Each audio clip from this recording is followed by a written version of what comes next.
आइए आज हम लोग स्टडी करेंगे विलयन यानी सॉल्यूशन के अंतर्गत जो भी क्वेश्चन दिए गए हैं उनके बारे में। तो पाठ्य निहित प्रश्न जो हैं उनके उत्तर देखेंगे जो सॉल्यूशन चैप्टर यानी विलयन चैप्टर है। तो देखिए यहाँ पर अध्याय 2 दिया गया है, इसलिए क्योंकि पहले इसके पहले जो चैप्टर था वो सॉलिड स्टेट यानी ठोस अवस्था था, लेकिन अब वो कोर्स से हट गया है, इसलिए हमने उसको नहीं पढ़ाया है।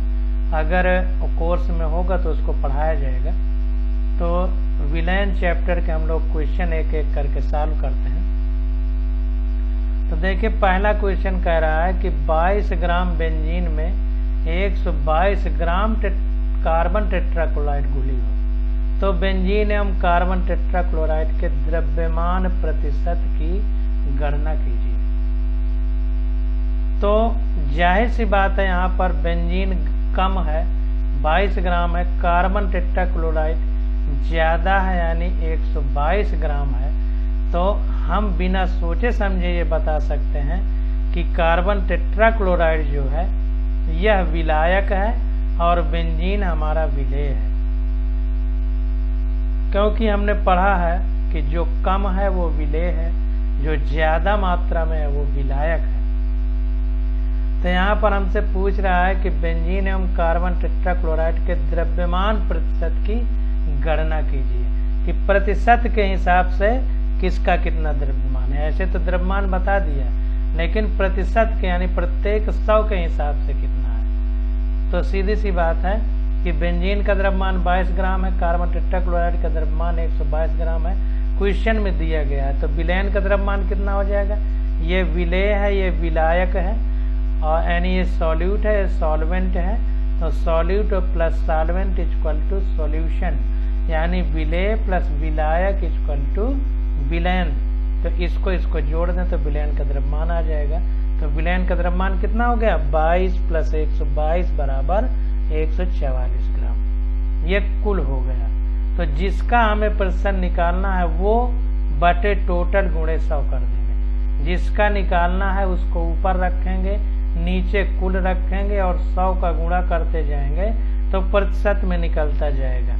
या सीधा सीधा अगर हम चाहें तो हम इस प्रकार भी कर सकते हैं कि जैसे मान लो बेंजीन का द्रव्यमान निकालना है, तो हम ये कह सकते हैं कि 144 ग्राम विलयन में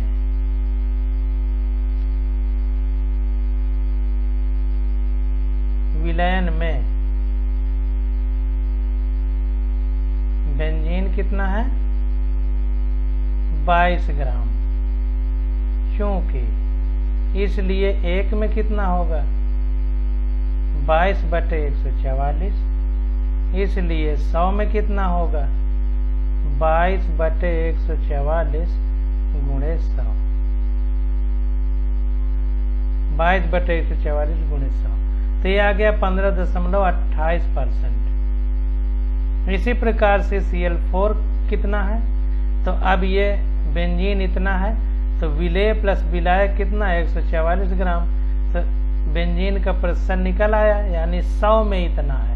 तो CCl4 कितना होगा, 100 में ये बेंजीन का प्रतिशत घटा दें अगर, तो कार्बन टेट्राक्लोराइड का प्रतिशत निकल आएगा। क्योंकि ये 100 में है तो अब जो बचा है वही तो CCl4 होगा। तो बचा कितना है, 100 में इतने घटा दीजिए। तो 100 में घटा दिए तो 84.72 प्रत्येक 100 यानी प्रतिशत में है CCl4। तो इस प्रकार से हम लोग क्वेश्चन को सॉल्व करते हैं। तो इस बातों को ध्यान दीजिए। अगला क्वेश्चन देखते हैं, क्वेश्चन नंबर 2 कह रहा है एक विलयन में बेंजीन 30% कार्बन टेट्राक्लोराइड में घुली हुई है, तो बेंजीन के मोल अंश की गणना कीजिए। मोल अंश का मतलब मोल फ्रैक्शन। तो अब देखिए जैसे बता रहा है वैसे समझते हैं। विलयन में बेंजीन कितना है, 30%, यानी 70% कार्बन टेट्राक्लोराइड है, क्योंकि कार्बन टेट्राक्लोराइड का विलयन है। तो जाहिर सी बात है कि बेंजीन 30 है और कार्बन टेट्राक्लोराइड 70% है। तो कम वाला विलेय है, ज्यादा वाला विलायक है। विलेय यानी सॉल्यूट, विलायक यानी सॉल्वेंट। तो 30 हमारा क्या है, बेंजीन है। तो अगर हम 100 ग्राम विलयन लें तो उसमें बेंजीन कितना है 30 ग्राम। तो कार्बन टेट्राक्लोराइड कितना हो जाएगा द्रव्यमान के हिसाब से 100 में 30 घटा देंगे तो 70 ग्राम। अब यहाँ पर देखिए लिखा नहीं है, कह रहा है एक विलयन में बेंजीन 30% कार्बन टेट्राक्लोराइड में घुली हुई। द्रव्यमान के आधार पर लिखना चाहिए था, हम इसको आयतन के आधार पर भी तो मान सकते हैं। तो थोड़ा सा यहाँ गड़बड़ी है, द्रव्यमान के आधार पर लिखना चाहिए। तो चलिए हम लोगों ने इतना निकाल लिया, कुछ नहीं लिखा है, द्रव्यमान के आधार पर मानते हैं। तो बेंजीन C6H6 का मोलर द्रव्यमान कितना होगा बेंजीन का, क्यों निकाल रहे हैं, क्योंकि मोल बराबर होता है द्रव्यमान बटे मोलर द्रव्यमान। तो इसलिए हमको मोलर द्रव्यमान निकालना पड़ रहा है। तो C6H6 का मोलर द्रव्यमान कितना हो गया, C का 12 होता है और 6 है तो 12 गुणे 6 प्लस H के 6 है तो 6 गुणे 1, क्योंकि H का मोलर द्रव्यमान 1 होता है, 1 H का 6 है तो 6 का गुणा हुआ। तो ये आ गया 72 प्लस 6 बराबर 78 ग्राम प्रति मोल। ये बेंजीन का मोलर द्रव्यमान आ गया। अब बेंजीन के मोलों की संख्या, तो मोलों की संख्या बराबर क्या होता है द्रव्यमान बटे मोलर द्रव्यमान, यानी मास अपान मोलर मास। तो द्रव्यमान कितना है 30 ग्राम, ये देखिए। तो 30 बटे मोलर द्रव्यमान कितना 18 तो 78 तो आ गया 0.385 मोल। इसी प्रकार कार्बन टेट्राक्लोराइड के लिए हम लोग निकाल लेंगे। तो कार्बन टेट्राक्लोराइड का मोलर द्रव्यमान कितना होगा, C का 12 प्लस Cl के 4 है तो 4 गुणे 1 Cl का मोलर द्रव्यमान होता है 35.5। तो ये आ गया हमारा 12 प्लस 142.0 बराबर 154 ग्राम प्रति मोल। इतना आ गया। तो CCl4 के मोलों की संख्या अगर निकालना है तो द्रव्यमान बटे मोलर द्रव्यमान। तो द्रव्यमान कितना है, बेंजीन का 30 था तो कार्बन टेट्राक्लोराइड का 70, तो 70 बटे 154 तो आ गया 0.454 मोल। अब देखिए बेंजीन का मोल अंश कितना होगा, तो जिसका मोल अंश निकालना है उसको ऊपर बटे टोटल, जिसका निकालना है उसको ऊपर बटे टोटल। तो बेंजीन का निकालना है तो बेंजीन के मोल अंश ऊपर, मोलों की संख्या बटे टोटल, क्योंकि मोल अंश निकालना है तो बेंजीन के मोल ऊपर बटे टोटल। तो बेंजीन के कितने मोल हैं 0.385 अपान टोटल, तो 0.385 प्लस 0.454, वही देखिए लिखा है। तो आ गया 0.459, ये बेंजीन के आ गया। अब कार्बन टेट्राक्लोराइड का निकालना है। तो हमने एनसीईआरटी में पढ़ा है कि मोल जो है उनकी योग किया जाए तो 1 आता है। तो ये इतना है तो 1 में घटा दें तो कार्बन टेट्राक्लोराइड का निकल आएगा। इतना सब तमाशा करने की जरूरत ही नहीं है। तो हमसे केवल बेंजीन के मोल अंश पूछा है तो बेंजीन के निकाल लिया। अगर कार्बन टेट्राक्लोराइड के मोल अंश पूछे तो 1 में घटा देंगे तो कार्बन टेट्राक्लोराइड के भी मोल अंश निकल आएंगे। अब क्वेश्चन नंबर 3 कह रहा है कि निम्नलिखित प्रत्येक विलयन की मोलरता की गणना कीजिए। तो 30 ग्राम CONO3 का होल ट्वाइस, CO ये कोबाल्ट वाला है, कार्बन मोनोऑक्साइड वाला नहीं है, C0 कह सकते हैं। तो C0NO3 का होल ट्वाइस इंटू 6H2O के 4.3 लीटर विलयन में घुला हो। 30 ग्राम C0NO3 का whole twice dot 6H2O 4.3 litre विलयन में अगर घुला हो तो इसकी मोलरता, R वाला मोलरता ज्ञात करना है। और दूसरा है 30 ml 0.5 MnH2SO4 को 500 ml टन करने पर मोलरता ज्ञात करना।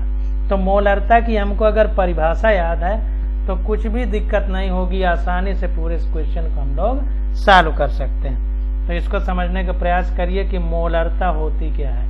तो 1 लीटर विलयन में, ध्यान दीजिए विलयन यानी सॉल्यूशन, 1 लीटर विलयन में उपस्थित विलेय यानी सोल्यूट के मोलों की संख्या को मोलरता कहते हैं। मोलरता, मोललता 2 बार ला आए वो अलग चीज हो गई, अभी जो है उसको समझते हैं। अगर इतना आप लोग समझ लिए तो कभी कोई दिक्कत नहीं होगी। तो अब देखिए विलेय के जो मोल हैं उनको पहले हम लोग निकाल लें। तो C0NO3 का होल ट्वाइस .6H2O का मोलर द्रव्यमान निकाल लें। तो मोलर द्रव्यमान हमने निकाला क्योंकि मोलों की संख्या यानी मोल बराबर होता है द्रव्यमान बटे मोलर द्रव्यमान। और देखिए C0NO3 का होल ट्वाइस .6H2O कितना है 30 ग्राम। तो इसका अगर मोलर द्रव्यमान निकाल लें, जिसको अणुभार भी कह सकते हैं, मोलर मास आजकल के युग में बोला जाता है, तो इसको निकालेंगे अगर हम, तो C0 का होता है 58.7 प्लस NO3 का होल ट्वाइस है तो 2, N का कितना होता है 14 और O का कितना होता है 16 गुणे 3 तो 48 हो गया, प्लस 6 है तो 6 का गुणा H2O का 18 होता है तो 18। तो ये पूरा सॉल्व करने पे आ गया लगभग 291 ग्राम प्रति मोल। अब C0NO3 का होल ट्वाइस .6H2O के मोलों की संख्या, तो मोल द्रव्यमान बटे मोलर द्रव्यमान। तो द्रव्यमान 30 ग्राम क्वेश्चन में दिया है, मोलर द्रव्यमान हमने निकाल लिया तो ये आ गया 0.103 मोल। ये आंसर हो जाएगा, मोलों की संख्या हो जाएगी। अब देखिए विलयन का आयतन कितना है 4.3 लीटर। तो अब इसको इस तरह लिखिए कि चूंकि 0.103 मोल 4.3 लीटर में 0.103 मोल उपस्थित है, इसलिए एक में 0.103 बटे 4.3, तो 1 लीटर में ही जो होता है वही मोलरता है, तो 1 लीटर में आ जाएगा। 1 लीटर में उपस्थित 1 लीटर विलयन में उपस्थित विलेय के मोलों की संख्या को मोलरता कहते हैं। तो ध्यान दीजिए 4.3 लीटर में कितना उपस्थित है, चूंकि कितना है 0.103 मोल है, इसलिए 1 लीटर में कितना होगा 0.103 अपान 4.3। देखिए वही है, इसको सॉल्व किया तो आ गया 0.024 मोल प्रति लीटर बराबर 0.024 कैपिटल M से लिखते हैं। मोलरता जिसमें 2 बार लाला आता है उसको स्मॉल m से लिखते हैं, इसको ध्यान देना। अब देखिए आगे क्या कह रहा है, आगे क्वेश्चन में कह रहा है कि अगर विलयन को तनु कर दिया जाए, देखिए क्या कह रहा है, 30 ml 0.5 m H2SO4 को 500 ml तनु करने पर 500 ml तनु कर दिया जाए, मतलब 500 ml और गाढ़ा जब था तो 500 ml और ढीला कर दिया जाए, डाइल्यूट कर दिया जाए। तो इसको देख लेते हैं, जैसा कह रहा है वैसे हम लोग कर लेंगे। तो तनु करने से पूर्व H2SO4 विलयन का आयतन कितना है V1 = 30 ml है। तनु करने से पहले देखिए क्वेश्चन में खुद कह रहा है 30 ml इतने को इतना ml तनु कर दिया जाए। तो पहले V1 कितना है 30 ml है, 30 ml V1 और तनु करने से पूर्व H2SO4 विलयन की मोलरता कितनी है 0.5 m। देखिए 0.5 m कैपिटल M है तो मोलरता है। अब देखिए तनु किए गए H2SO4 विलयन का आयतन कितना है V2 = 500 ml है। क्यों कह रहा है कि तनु किए गए H2SO4 का आयतन V2 बराबर 500 ml। यहाँ पर देखिए क्या कह रहा है कि 30 ml 0.5 m H2SO4 को 500 ml तनु करने पर, मतलब पहले 30 था अब 500 कर दिया, तो V2 हमारा 500 हो गया, V2 को 500 कर दिया। तो M1 V1 बराबर M2 V2, ये फार्मूला याद कर लीजिए, हमेशा काम आएगा कि अगर मोलरता निकालना हो तो ये फार्मूला लगा सकते हैं। तो अब M2 निकालना है तो M2 बराबर आ जाएगा M1 V1 अपान V2। तो M1 कितना है 0.5 इंटू V1 कितना है 30 बटे V2 कितना है 500 ml, तो आ गया 0.03 कैपिटल M। अब मोलरता इतनी हो जाएगी जब 500 ml तनु कर देंगे H2SO4 विलयन को। तो दोनों में मोलरता हम लोगों ने निकाल लिया। अब अगला क्वेश्चन देखते हैं, कह रहा है यूरिया जिसका फार्मूला होता है NH2CuNH2 के 0.25 मोलर 2.5 kg विलयन जलीय विलयन को बनाने के लिए आवश्यक यूरिया के द्रव्यमान की गणना कीजिए। तो मोलर यानी कैपिटल M मोलरता दे दिया है और द्रव्यमान दे दिया है 2.5 किलोग्राम जलीय विलयन को बनाने के लिए आवश्यक यूरिया के द्रव्यमान की गणना कीजिए। तो जो दिया है उसको लिख लेते हैं। तो विलयन की मोलल, यहाँ पर देखिए मोलल होना चाहिए, गलत दिया है, यहाँ पर स्मॉल m लिख रहा है, यहाँ पर कैपिटल M, हालांकि ये मोलल होना चाहिए। क्यों? मोललता की परिभाषा क्या होती है? तो मोललता की परिभाषा होती है कि 1 किलोग्राम विलायक, ध्यान दीजिए मोलरता और मोललता में अंतर। मोलरता जब था तो 1 लीटर विलयन लेते थे, यहाँ पर द्रव्यमान लिया जा रहा है, वहाँ आयतन, और वहाँ आयतन विलयन का लेते थे, यहाँ आयतन विलायक का ले रहे हैं। तो 1 किलोग्राम सॉल्वेंट यानी विलायक में उपस्थित विलेय के मोलों की संख्या को मोललता कहते हैं। 2 बार ला है, तो मोललता मोलल होना चाहिए था, ये गलत लिखा हुआ है, तो इसको सही कर लीजिए, ये मोलल होना चाहिए, ला आर की जगह ला होना चाहिए, रा की जगह ला, मोलल होना चाहिए। ये देखिए यहाँ पर सही लिखा है, विलयन की मोललता कितनी है 0.25 स्मॉल m, मोललता को स्मॉल m, तो ये हो जाएगा हमारा 0.25 मोल प्रति केजी सॉल्वेंट में, क्योंकि हम लोग मोललता को किसमें 1 किलोग्राम विलायक में उपस्थित विलेय के मोलों की संख्या कहते हैं, इसलिए इसका मात्रा क्या है मोल प्रति केजी यानी किलोग्राम है मोललता का, ध्यान दीजिए। अब यूरिया NH2CuNH2 का मोलर द्रव्यमान कितना हो जाएगा? N का 14 और H का 1 होता है, तो 2 का 2 हो जाएगा। 2 N है यहाँ पर देखिए, तो डायरेक्ट 14 में 2 का गुणा कर दिया है, प्लस H 4 है और 1 H का 1 होता है, तो 1 में 4 का डायरेक्ट गुणा कर दिया है, प्लस C का 12 होता है, प्लस O का 16 होता है, तो आ गया 60 ग्राम प्रति मोल। ये मोलर द्रव्यमान हो गया किसका? यूरिया का। अब विलायक क्या है हमारा? जल, जलीय विलयन कह रहा है ना, तो 2.5 kg कह रहा है, तो विलायक यानी जल का द्रव्यमान कितना है 2.5 kg, 2.5 kg। तो मोललता निकालना है तो क्या है यूरिया का द्रव्यमान बटे यूरिया का मोलर द्रव्यमान, क्योंकि विलेय के मोल लेना है, तो विलेय के मोल कैसे निकाल लेंगे? द्रव्यमान बटे मोलर द्रव्यमान। तो यूरिया हमारा विलेय है, तो यूरिया का द्रव्यमान बटे मोलर द्रव्यमान बटे जल का द्रव्यमान केजी में। तो ये देखिए मोललता हमको दी गई है 0.25 मोल प्रति लीटर बराबर यूरिया का द्रव्यमान बटे यूरिया का मोलर द्रव्यमान कितना, ये निकाल लिया 60 गुणे जल का द्रव्यमान 2.5 kg रख दिया, तो यूरिया का द्रव्यमान सॉल्व करने पे आ गया 37.5 ग्राम। तो इस प्रकार से हम लोग सारे क्वेश्चनों को करेंगे। अब 5वां नंबर क्वेश्चन देखते हैं। तो 5वें नंबर क्वेश्चन में कह रहा है कि 20% W/W यानी द्रव्यमान बटे द्रव्यमान, जलीय KI का घनत्व कितना है 1.202 ग्राम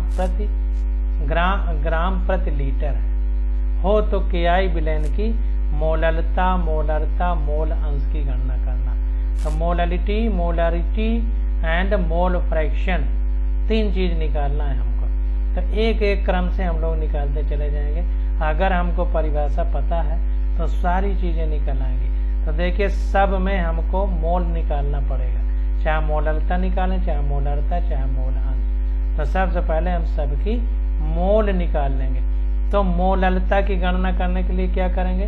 तो मोललता की परिभाषा होती है कि 1 किलोग्राम विलायक में उपस्थित विलेय के मोलों की संख्या। तो यहाँ पर देखिए क्या है कि W/W जलीय KI है, तो इसका मतलब W/W का मतलब जलीय KI का मतलब 20% हमारा KI है और 80% हमारा पानी है। तो 100 ग्राम, यहाँ पर देखिए 20% W/W जलीय KI का घनत्व दे दिया गया है यहाँ पर। तो इसको समझते हैं। तो यहाँ पर देखिए 20% का मतलब द्रव्यमान के हिसाब से, तो मतलब 20 भाग हमारा KI होगा तो 80 भाग पानी होगा। तो अगर 100 ग्राम हमारा पूरा विलयन है तो उसमें 80 ग्राम पानी होगा, 20 ग्राम हमारा KI होगा। ये देखिए गलत लिखा है 100 ग्राम जल में, 100 ग्राम विलयन में। बहुत गलत है हिंदी वाले में, इसको ध्यान देना। इसलिए हम पढ़ाते समय कभी कभी हमको रुकना पड़ता है। 100 ग्राम विलयन में,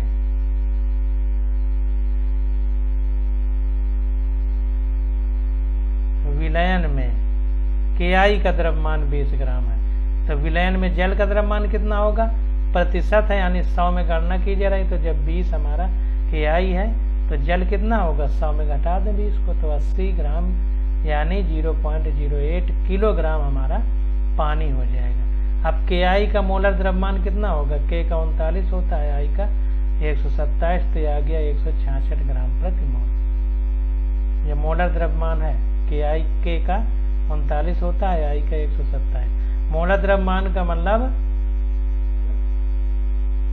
अणु का द्रव्यमान, या परमाणु है तो परमाणु का द्रव्यमान। अब विलयन की मोललता, अब विलयन की मोललता बराबर क्या होगी, मोललता मतलब विलायक के 1 किलोग्राम में उपस्थित विलेय के मोलों की संख्या। तो देखिए KI 20 ग्राम है, पानी हमारा 80 ग्राम है। तो ये विलेय है और ये विलायक है। ये हमारा विलेय है, कम वाला विलेय, ज्यादा वाला विलायक यानी सॉल्वेंट। कम वाला विलेय यानी सॉल्यूट, ये सॉल्वेंट। ठीक, तो अब देखिए विलयन की मोललता मतलब विलेय के मोलों की संख्या। विलेय KI है तो KI के मोलों की संख्या कितनी है, मोलों की संख्या। तो मोलों की संख्या बराबर होगी N = W/M, यानी द्रव्यमान बटे मोलर द्रव्यमान। तो द्रव्यमान कितना है 20 ग्राम, मोलर द्रव्यमान कितना है 166, तो 20 बटे 166 हो जाएगा। ये 20 बटे 166 हो गया, बटे जल का द्रव्यमान 0.08 किलोग्राम, 0.08 किलोग्राम ये आ जाएगा। तो इस प्रकार से हम लोग निकालेंगे। तो विलयन की मोलरता आ गई। अब मोलरता निकालना है, तो अब मोलरता के बारे में देखते हैं। बस केवल उनका आपको परिभाषा पता होना चाहिए। तो मोलरता क्या है, 1 लीटर विलयन में उपस्थित विलेय के मोलों की संख्या। अब लीटर आ गया और विलयन, तो आयतन है। देखिए तो आयतन क्या होता है, आयतन घनत्व बराबर होता है द्रव्यमान बटे आयतन। तो आयतन बराबर द्रव्यमान बटे घनत्व। अब यहाँ पर हमको आयतन निकालना है। तो विलयन का द्रव्यमान कितना है 100 ग्राम, 80 ग्राम पानी था, 20 ग्राम KI, टोटल 100 ग्राम था कि नहीं। तो विलयन का द्रव्यमान 100 ग्राम है। विलयन का घनत्व 1.202 ग्राम प्रति मोल, ग्राम प्रति लीटर क्वेश्चन में दिया गया है। उसको देख लेते हैं, विश्वास हो जाएगा आपको। ये देखिए घनत्व 1.202 ग्राम प्रति लीटर दिया गया। तो यहाँ पर क्या करेंगे, ये घनत्व रख दिया। अब विलयन का आयतन, तो घनत्व बराबर द्रव्यमान बटे आयतन होता है। घनत्व बराबर द्रव्यमान बटे आयतन, तो आयतन बराबर द्रव्यमान बटे घनत्व। तो द्रव्यमान बटे घनत्व विलयन का, तो 100 ग्राम है बटे घनत्व कितना हो गया 1.202 ग्राम प्रति लीटर। तो ये आ गया, सॉल्व करने पे 0.083 लीटर। अब विलयन की मोलरता, तो मोलरता क्या होती है, 1 लीटर विलयन में उपस्थित विलेय के मोलों की संख्या। तो विलेय क्या है KI, तो KI के ग्राम मोलों की संख्या बटे विलयन का आयतन लीटर में। तो आयतन ये निकल आया है। और विलेय के मोलों की संख्या कितनी थी 20 बटे 166। ऊपर हम लोग रखे हैं क्योंकि इतना द्रव्यमान था और इतना मोलर द्रव्यमान था KI का। और N = होता है W/M, ऊपर बता चुके हैं। ये W है और ये M है, यानी ये द्रव्यमान है, ये मोलर द्रव्यमान बटे विलयन का आयतन। अभी ये निकाल लिए 0.083 लीटर। तो ये आ गया 1.45 मोल प्रति लीटर। अगर इसको और सिंपल करें तो कैपिटल M लिख सकते हैं, क्योंकि मोलरता को कैपिटल M और मोललता को स्मॉल m लिखते हैं। अब देखिए KI के मोलों की संख्या, तो तो हमने बताया था कि जिसका निकालना हो उसका बटे टोटल, तो KI का द्रव्यमान बटे KI का मोलर द्रव्यमान, इससे KI के मोलों की संख्या निकलेगी। तो 20/166 यानी 0.12 मोल ये आ गया। ऊपर हम निकाल चुके हैं, देखिए हर जगह। तो ये मोलों की संख्या है KI के। अब पानी के मोलों की संख्या निकालना पड़ेगा, क्योंकि पानी में विलयन बना है, क्योंकि जिसका निकालना है उसका ऊपर बटे टोटल। तो जल के मोलों की संख्या NH2O बराबर जल का द्रव्यमान बटे जल का मोलर द्रव्यमान। तो पानी कितना था 80 ग्राम था, KI कितना था 20 ग्राम, तो जल का द्रव्यमान 80 ग्राम बटे जल का मोलर द्रव्यमान कितना, H का 2, O का 16, 16 2 18, तो 18 ग्राम प्रति मोल। तो ये आ गया 4.44 मोल। तो पानी के मोलों की संख्या आ गई और KI के मोलों की संख्या। अब KI का मोल अंश, तो मोल अंश यानी मोल फ्रैक्शन क्या होता है, जिसका निकालना हो उसका ऊपर नीचे टोटल। तो ऊपर KI का निकालना है तो KI का मोल ऊपर 0.12 मोल बटे टोटल, तो दो ही हैं KI और H2O, तो KI का 0.12 प्लस H2O का 4.44, तो ये आ गया 0.12 बटे 4.56, तो ये आ गया 0.0263। ये मोल आ गए KI के। इस प्रकार से हम लोग क्वेश्चन को सॉल्व करते हैं। अब देखिए आगे क्वेश्चन क्या कह रहा है।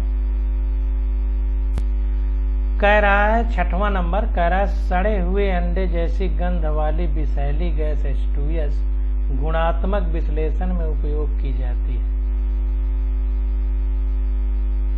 चलिए कहीं की जाती है हमसे क्या मतलब, हमें क्वेश्चन से मतलब। कह रहा है यदि H2O गैस की जल में STP पर विलेयता 0.195 स्मॉल m है, देखिए इसका मतलब ये मोलल कह रहा है, 2 बार यल वाला हो, तो हेनरी स्थिरांक की गणना कीजिए। हेनरी कांस्टेंट हमको निकालना है। तो H2O के मोल अंश की गणना, अब देखिए हेनरी स्थिरांक की बात कर रहा है, तो हेनरी स्थिरांक का मतलब है कि हेनरी हमारी स्थिरांक जो है वो गैस के लिए है। तो जब भी हम हेनरी स्थिरांक निकालेंगे तो मोल अंश पता होना चाहिए और वाष्प आंशिक दाब, 2 बातें हैं। तो पहले हम इसका मोल अंश निकाल लेंगे। तो H2S के मोल अंश की गणना, तो अब मोल अंश निकालना है, तो हमको मोललता दिया है, तो मोललता से हम मोल अंश निकालेंगे। तो देखिए अब क्या कह रहा है, मोललता की अगर परिभाषा आपको पता है तो सारी चीजें स्पष्ट रूप से आप निकाल सकते हैं। तो यहाँ पर देखिए मोललता क्या होती है परिभाषा। मोललता की परिभाषा होती है कि 1 किलोग्राम विलायक में उपस्थित विलेय के मोलों की संख्या, ये मोललता होती है।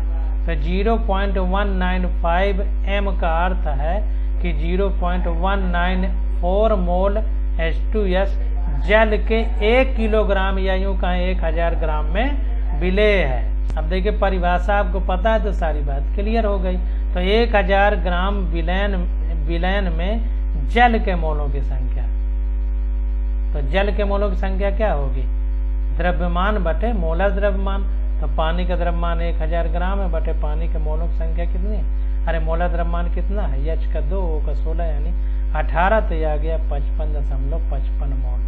चूंकि H2S के मोल नगण्य है तो ये जो है 55.55 मोल आ गया हमारा पानी का।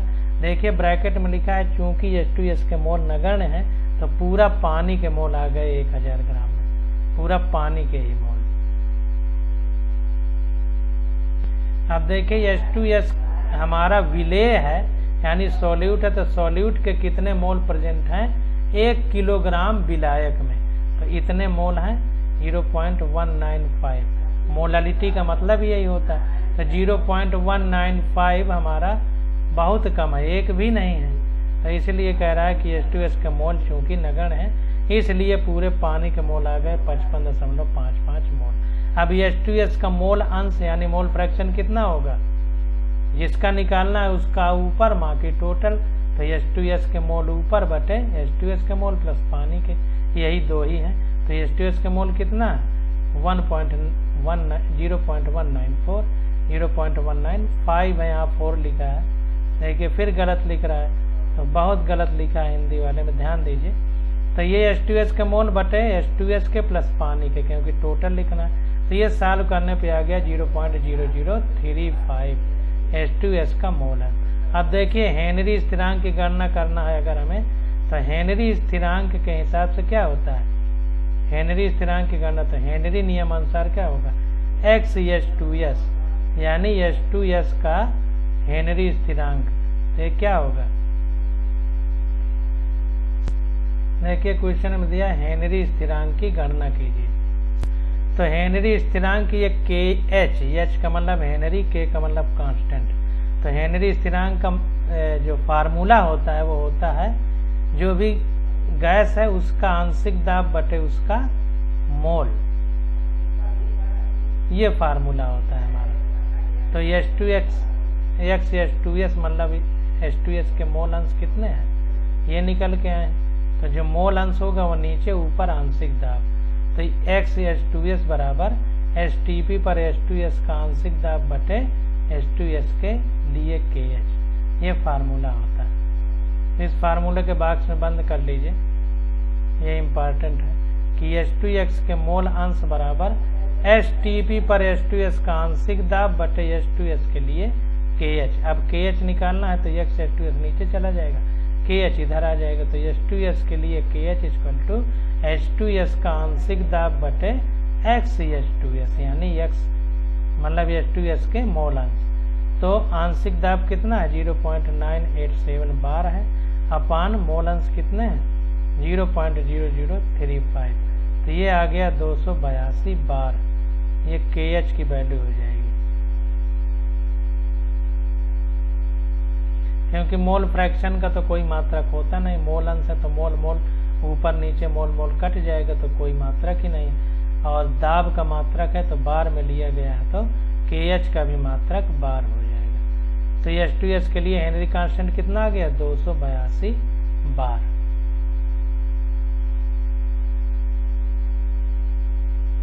अब क्वेश्चन नंबर 7 आ जाता है, तो इसकी स्टडी हम लोग अगले लेक्चर में करेंगे, आज बस यहीं तक।